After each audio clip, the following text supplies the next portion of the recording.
I learned I was dying on the same day my husband told me he was having an affair. Now he's begging me not to tell anyone before I go. 6 months ago, I walked into my doctor's office for what I thought was a routine follow-up. I walked out with the news that the headaches I'd been having weren't stress, they were symptoms of an inoperable brain tumor. 6 months to a year left, they said. Maybe less. I drove home in a fog, wondering how to tell Tom, my husband of 8 years. We'd been planning a second honeymoon to Greece. Would we still go? Should we? My mind raced with 1,000 questions as I unlocked our front door 3 hours before he usually came home. But Tom was already there, sitting at our kitchen table with a strange expression. Before I could say anything about my diagnosis, he blurted it out. I've been seeing someone for almost a year. I was going to ask for a divorce today. I started laughing, turned as tears streamed down my face. The universe has a twisted sense of humor. Tom thought I was having a breakdown, started apologizing, saying he'd end things with her, that we could work it out. I have a brain tumor, I finally managed to say. Terminal, 6 months. His face drained of color for a moment. I thought he might throw up. Then he was holding me, both of us crying on our kitchen floor, surrounded by the shattered pieces of 2 lives we'd never get to live. His new beginning. My peaceful ending. The weeks that followed were a bizarre dance of hospital visits and hushed phone calls. Tom would step outside to end things with her, then return with red-rimmed eyes to help me manage my increasingly debilitating symptoms. He became the perfect husband, attentive, loving, present, everything he hadn't been during the year of his affair last night. As he helped me into bed, he finally asked the question that's clearly been haunting him. Are you going to tell people about us? About the affair?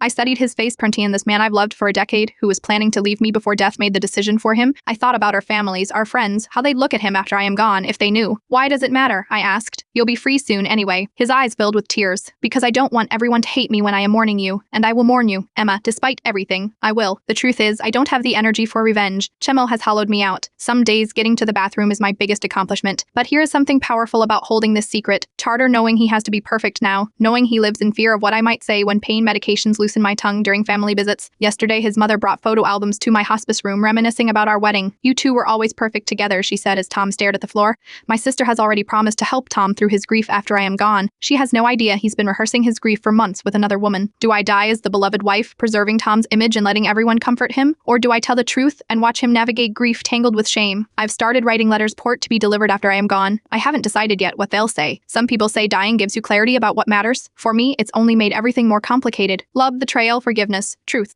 they all look different when viewed through the lens of limited time. Some secrets feel heavier as the person carrying them gets lighter. I'm still deciding which weight I want to leave behind.